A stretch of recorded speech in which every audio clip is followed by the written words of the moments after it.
जय हिंद दोस्तों। आज के इस वीडियो में मैं आप सभी से बात करूंगा ईएमआरएस टीजीटी के कट ऑफ के विषय में कि इस बार टीजीटी का कट ऑफ कितना जा सकता है, आपका स्कोर कितना हो तो आप सभी लोग मेंस की तैयारी कर सकते हैं। उसके साथ साथ इस बार टीजीटी में कितने गुना बच्चों को मेंस के लिए बुलाया जाएगा और बहुत सारे बच्चों को दिक्कत हुई है भाषा को क्वालिफाइंग करने के लिए, इसके विषय में भी बात करेंगे। और हम यह भी बात करेंगे कि आपका जो पूरा एग्जाम हुआ है उसका लेवल क्या रहा है, कौन कौन से सेक्शन में आपको ज़्यादा दिक्कत उठानी पड़ी है, और इन सभी को एनालिसिस करने के बाद मैं आप सभी को बताऊंगा सब्जेक्ट वाइज कट ऑफ कि इस बार टीजीटी का सब्जेक्ट वाइज कट ऑफ कितना जा सकता है। आज के इस वीडियो में मैं इन सभी टॉपिक के विषय में आप सबसे बात करूंगा। मैं उम्मीद करता हूं कि आप सभी लोग इस वीडियो को लास्ट तक अवश्य देखेंगे। दोस्तों, जैसा कि आप सबको पता होगा ईएमआरएस टीजीटी में इस बार 3,962 पदों पे आपकी वैकेंसी आई थी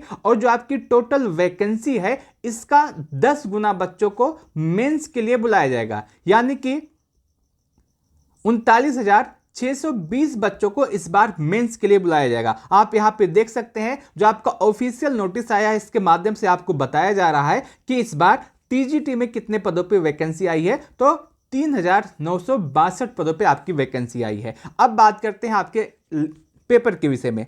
पेपर जो आपका हुआ है, पेपर देने के बाद ज़्यादातर बच्चे कंफ्यूजन है उनके भाषा को लेकर के। कोई कह रहा है कि जो टीजीटी है इसमें भी लगभग 8 प्रश्न अगर सही कर लिए तो क्वालिफाई हो जाएंगे। अभी बहुत सारे बच्चों को यह भी नहीं पता है कि टीजीटी में 8 प्रश्न करना है या फिर आपका पीजीटी में करना है। बहुत सारे बच्चों को यहां तक कंफ्यूजन है और बहुत सारे बच्चे ऐसे हैं जिनका भाषा का सेक्शन अच्छा नहीं हो पाया है। उनका ओवरऑल जो पेपर है वो तो अच्छा हुआ है, लेकिन भाषा का जो सेक्शन है यहाँ पे वो मात खाते हुए नजर आ रहे हैं। सबसे पहले हम इसको समझते हैं कि जो आपका टीजीटी है इसमें जो आपका क्वालिफाइंग पेपर है उसमें क्या क्या दिक्कत हुई और आपको कितना अंक करना होगा, कितना नंबर लाना होगा तो आप इसमें पास हैं। अगर हम टीजीटी की बात करें तो इसमें आपका हिंदी से 10 अंक था, यानी कि 10 प्रश्न था। इंग्लिश से भी आपके 10 प्रश्न थे और उसके बाद आपका क्षेत्रीय जो भाषा है यहां से भी आपके 10 प्रश्न थे। अब क्षेत्रीय भाषा में बहुत सारी भाषा दी गई थी,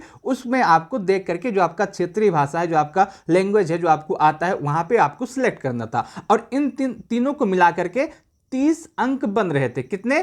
30 अंक बन रहे थे। अब इस 30 में से 40% मार्क आपको लाना था। अगर हम 30 प्रश्न का 30 अंक का 40% निकालते हैं तो कितना होता है? 12 अंक। इसमें आपको क्वालिफाइंग करने के लिए सिर्फ और सिर्फ 12 अंक प्राप्त करना था। यदि आपका 12 अंक आ जाता है इन तीनों में तो आप क्वालिफाइंग है, आपको बिल्कुल भी दिक्कत नहीं है, आप बिल्कुल भी परेशान ना हो। इसमें बहुत सारे बच्चे इसमें परेशान हैं कि 8 अंक पे क्वालिफाइंग था या 12 अंक पे क्वालिफाइंग था, टीजीटी में कितना था, पीजीटी में कितना था। मैं आपको बता दूं, टीजीटी में आपको क्वालिफाई करने के लिए 12 अंक और पीजीटी में क्वालिफाई करने के लिए 8 अंक चाहिए। बस इतना ही आपको याद रखना है। मैं इसको ऑफिशियल नोटिस के माध्यम से दिखाना चाहता हूं। आप यहां पे देख सकते हैं, ये आपका ऑफिशियल नोटिस का पूरा सिलेबस है और इसमें स्पष्ट रूप से लिखा गया है कि आपका जो लैंग्वेज है वो कितना है, 30 अंक 30 प्रश्न है और उसमें आपको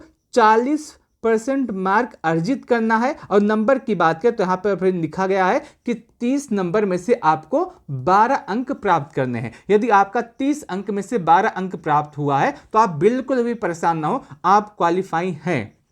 ठीक है, आप क्वालिफाइंग है, आपको कोई भी दिक्कत नहीं होने वाला है। तो आप टीजीटी के इस क्वालिफाइंग को समझे होंगे और अब आपको कंफ्यूजन नहीं हुआ होगा। आगे बात करते हैं आपके एग्जाम के लेवल की। तो आपका जो एग्जाम का लेवल है ये बहुत ही अच्छे लेवल का आया था, कोई भी दिक्कत इसमें नहीं हुई थी। अगर हम सेक्शन वाइज बात करें तो जनरल अवेयरनेस था, ये सभी बच्चों को परेशान किया है। जनरल अवेयरनेस आप मान सकते हैं कि ये हार्ड लेवल का था, अच्छे प्रश्न यहां पर पूछे गए थे और ज्यादातर इसमें जो था वो करंट का था। उसके बाद आपका रीजनिंग आता है। रीजनिंग सभी बच्चों को दिक्कत नहीं हुई है, जो बेसिक पढ़ा होगा, जो लगातार प्रैक्टिस सेट लगाया होगा, उसको रीजनिंग में और कंप्यूटर में कोई भी दिक्कत नहीं हुई होगी। जो कंप्यूटर वाला सेक्शन था, अगर आप प्रीवियस ईयर को सही से एनालिसिस करके गए होंगे और उसके आधार पर आप प्रश्नों को लगाए होंगे तो आपको आईसीटी में कोई भी दिक्कत नहीं हुई होगी। उसके बाद आपका आता है टीचिंग एप्टीट्यूड। बहुत सारे बच्चे ऐसे हैं जो टीचिंग एप्टीट्यूड को लेकर के परेशान थे और उनको कुछ ना कुछ दिक्कत भी हुआ है। और बहुत सारे बच्चे ऐसे हैं जो टीचिंग एप्टीट्यूड में 30 में से किसी का 28 भी है और किसी का 27 भी है, लेकिन बहुत सारे बच्चे ऐसे हैं जिनका टीचिंग एप्टीट्यूड अच्छा नहीं हुआ है, उनका 30 में से स्कोर 15-16 के आसपास आ रहा है। तो सभी तरह के बच्चे इसमें उपलब्ध हैं।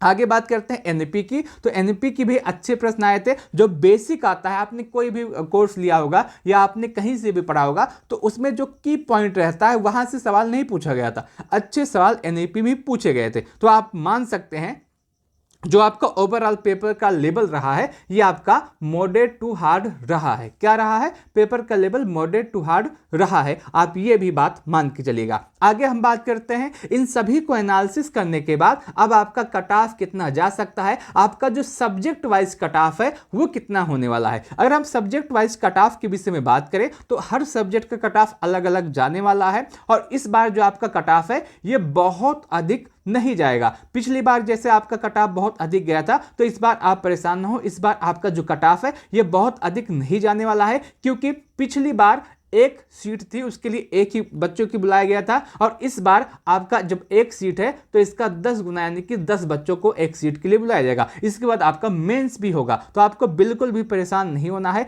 इस बार आपका जो कट ऑफ है ये बहुत अधिक नहीं होगा। अगर हम सब्जेक्ट वाइज कट ऑफ के विषय में बात करें कि किस सब्जेक्ट में कितनी सीट है, उसमें मेंस के लिए कितना गुना बच्चों को बुलाया जाएगा और उसमें आपका एक्सपेक्टेड कट ऑफ कितना हो सकता है। सबसे पहले हम हिंदी की बात करें तो हिंदी में आप यहां पे स्पष्ट रूप से देख सकते हैं 424 पदों पे आपकी वैकेंसी आई थी और मेंस के लिए 4240 बच्चों को बुलाया जाएगा और इसमें जो आपका कट ऑफ हो सकता है टीयर 1 का, यह आपका 56 से 60 के आसपास होने वाला है। यदि आपका स्कोर इसी के आसपास है तो आप यह मान के चलेंगे कि आप बहुत अच्छा स्कोर है, आप इसमें पास होने वाले हैं। उसके बाद इंग्लिश का पेपर आता है। इंग्लिश में टोटल 395 पदों पे आपकी वैकेंसी आई थी और मेंस के लिए 3950 बच्चों को बुलाया जाएगा और इंग्लिश का जो कट ऑफ है ये आपका 58 से लेकर के 62 के आसपास होने वाला है। यदि आपका स्कोर इसके बीच में या इससे अधिक है तो आप बिल्कुल सेफ है। उसके बाद मैथ की बात करें तो मैथ में 381 पदों पे आपकी वैकेंसी आई थी और मेंस में आपका 3810 बच्चों को बुलाया जाएगा और इसमें जो आपका कट ऑफ हो सकता है 59 से लेकर के 63 के आसपास होने वाला है।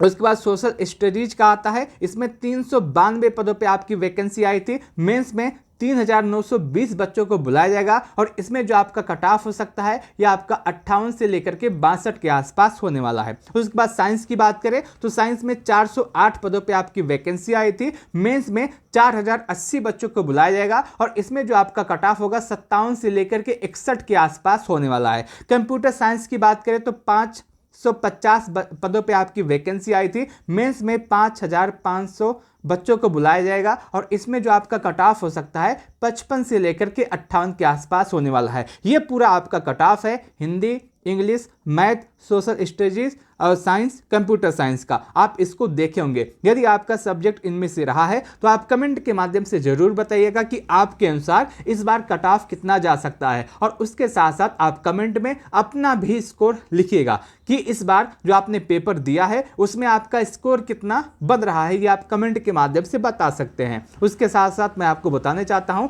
कि ये आपका जो कट ऑफ है इस बार ये आपका सेफ स्कोर है, ये आपका परफेक्ट कट ऑफ है। आपका कट ऑफ इससे अधिक नहीं जाने वाला है क्योंकि इस बार एक सीट के लिए 10 बच्चों को बुलाया जाएगा। इसके बाद आपका मेंस भी होना है, तो ये आप मान के चलिएगा कि आपका सेफ स्कोर है और इससे ज्यादा आपका कट ऑफ नहीं जाने वाला है, इससे कम ही आपका कट ऑफ रहेगा। यदि आप भाषा में आपका अच्छा स्कोर रहा है, आपने भाषा में अच्छा स्कोर किया है, तो आपको बिल्कुल भी परेशान होने की आवश्यकता नहीं है, आप इसमें क्वालिफाई अवश्य हो जाएंगे। उसके साथ साथ मैं आपको बता दूं, आप कमेंट के माध्यम से जरूर बताइएगा कि आपका कौन सा सब्जेक्ट है और उसके साथ साथ आपका स्कोर इस समय अनुमानित कितना बन रहा है। मैं आपको बताने का प्रयास करूंगा कि आपको मेंस की तैयारी करनी चाहिए या नहीं। जैसे आपका सब्जेक्ट हिंदी रहा है तो आप हिंदी लिखिएगा, आपका सब्जेक्ट हिंदी रहा है तो आप हिंदी लिखिएगा और उसके साथ साथ आप अपनी कैटेगरी भी बताइएगा कि आप ओबीसी हैं या फिर आप ईडब्ल्यूएस हैं या फिर आप यूआर हैं और उसके बाद आप लिखिएगा कि हिंदी सब्जेक्ट में आपका स्कोर कितना बन रहा है। मैं आपको बताने का प्रयास करूंगा कि हिंदी सब्जेक्ट के लिए इस कैटेगरी में आपका यह स्कोर सेफ है या नहीं, आपको मेंस की तैयारी करनी चाहिए या फिर नहीं। आपको यह वीडियो अच्छा लगा है तो आप इस वीडियो को लाइक अवश्य कीजिएगा। इस वीडियो को लास्ट तक देखने के लिए आप सभी का बहुत बहुत धन्यवाद।